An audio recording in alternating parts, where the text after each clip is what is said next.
Audio Jungle. Biodata Rizwan Lauhin disorot bonek. Sebelum kita lanjut, jangan lupa subscribe agar mendapat informasi yang terbaru.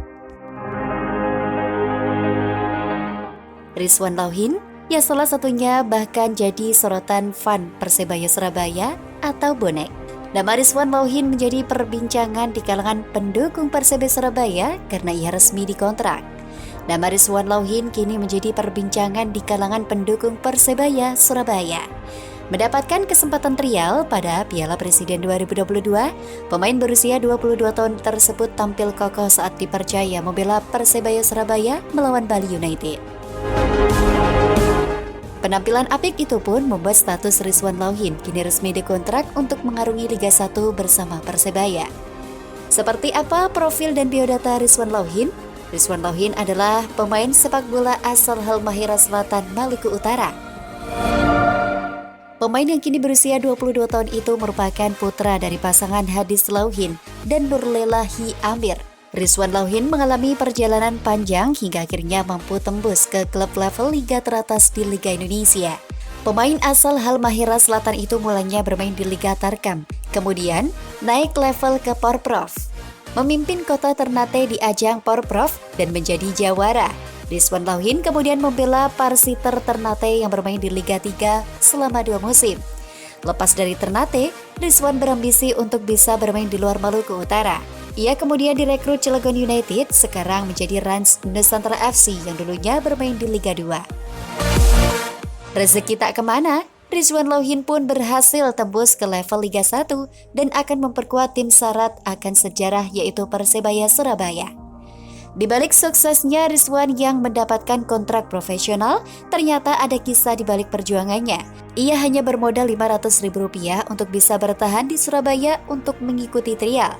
Rp500.000 untuk pegangan, ucap Rizwan seperti dikutip surya.co.id. Ia mendapatkan dukungan dari keluarganya untuk bisa mencoba peruntungannya. Pemain yang masih berusia 22 tahun itu pun mengaku sangat mengagumi Persebaya Surabaya. Persebaya kan tim idola dari kecil dulu, ungkapnya. Meski awalnya grogi saat menjalani masa latihan, Rizwan menunggu dengan sabar gilirannya untuk tampil dan membuktikan diri.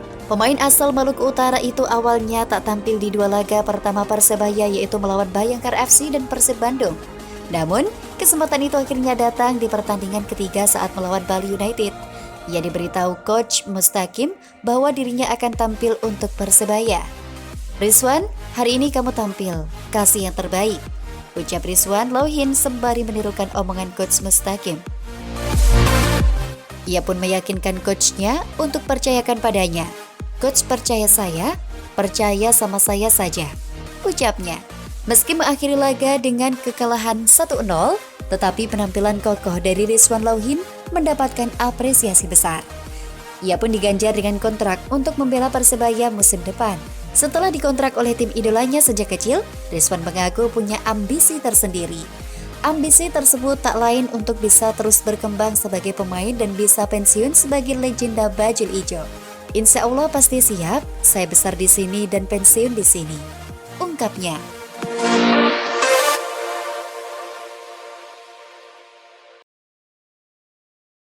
Audio Jungle. Makin kompak skuad Persebaya Surabaya, latihan di pantai. Aji Santoso berkata, tetap maksimal. Sebelum kita lanjut, jangan lupa subscribe agar mendapat informasi yang terbaru.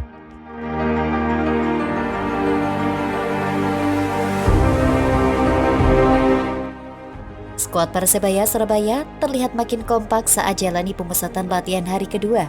Ini instruksi Aji Santoso. Ada yang berbeda dari tempat latihan yang dipilih Persebaya Surabaya di hari kedua.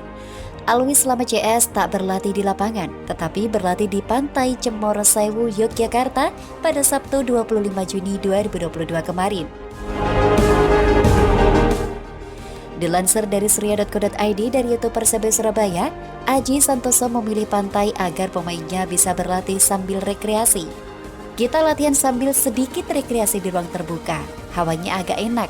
Lakukan dengan sebaik mungkin, ucap Aji Santoso. Meski bukan berlatih di lapangan, Aji Santoso tetap menginstruksikan para pemainnya untuk tetap serius dalam berlatih. Kita harus maksimal karena kita datang jauh-jauh dari Surabaya ke Jogja.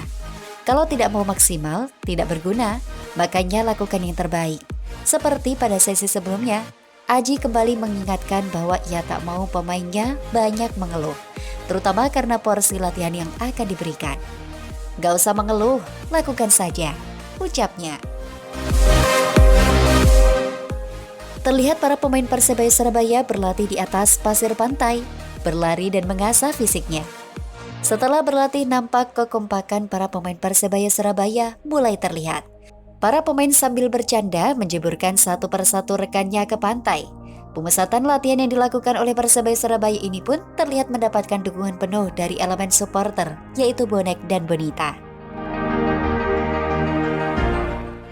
Dilansir dari Instagram resmi Persebaya Surabaya, bonek beri dukungan kepada para pemain yang sedang berjuang dalam pemusatan latihan. Semoga menjadi tim menakutkan. Dan Tika Taka Surabaya, ngeyel, pres keras, fisik 100 menit, gol cantik yang banyak. Percaya proses. Tulis Gus Riono 1927. Dari komentar para bonek mania, terlihat masalah chemistry antar pemain menjadi salah satu hal yang ditekankan. Ini tak lain karena mayoritas pemain Persebaya Surabaya musim ini adalah pemain yang baru. Sehingga PR besar Aji Santoso salah satunya adalah menggabungkan pemainnya, baik dari dalam maupun luar lapangan.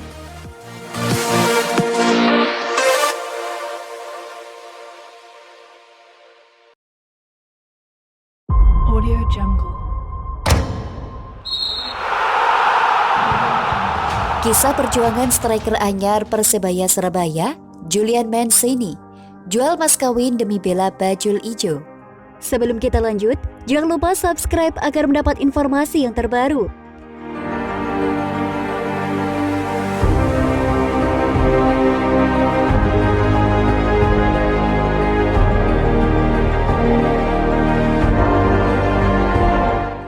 Julian Mancini menjadi rekrutan anyar Persebaya Surabaya di posisi striker. Pemain yang semula didatangkan dengan status trial itu punya kisah hingga ia berhasil dikontrak untuk bela bajul ijo.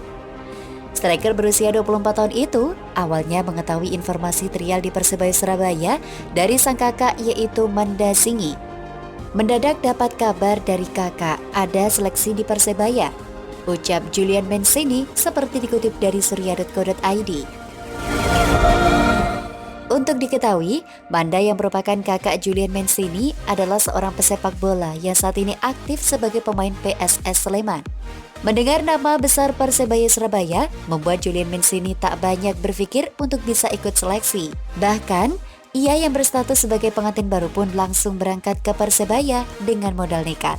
Ongkos berangkat didapatkan dari bantuan kakaknya serta istrinya yang rela untuk menjual mas kawin. Kakak ngasih setengah buat ongkos, terus istri jual mas kawin. Makanya saya semangat, ucapnya.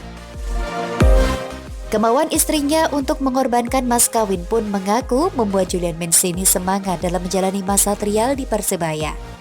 Ex pemain Badak Lampung itu akhirnya dibawa Aji Santoso untuk tampil di gelaran Piala Presiden 2022. Ia tampil sebanyak 2 kali, 1 kali starter dan 1 kali menjadi pemain pengganti.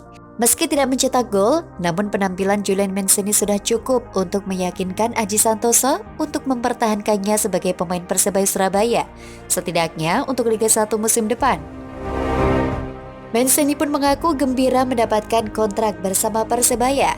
Ia bahkan tak menyangka jika memperkuat tim sebesar bajul ijo. Senang banget, terus saya juga sempat berpikir saya benar atau tidak di sini. Siapa yang tidak tahu Persebaya, tim besar, ucapnya. Lebih lanjut, Julian Mancini mengaku siap bersaing dengan 2 striker lainnya, yaitu pemain asing Silvio Junior serta rekannya di Badak Lampung, yaitu Januar Eka.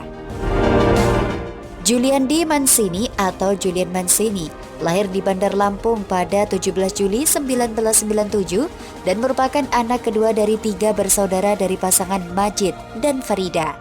Julian Mancini mengawali karir sepak bolanya dengan menjadi bagian dari Benfica FC Karawang. 1 musim di sana, Mancini kemudian hijrah ke Arema FC.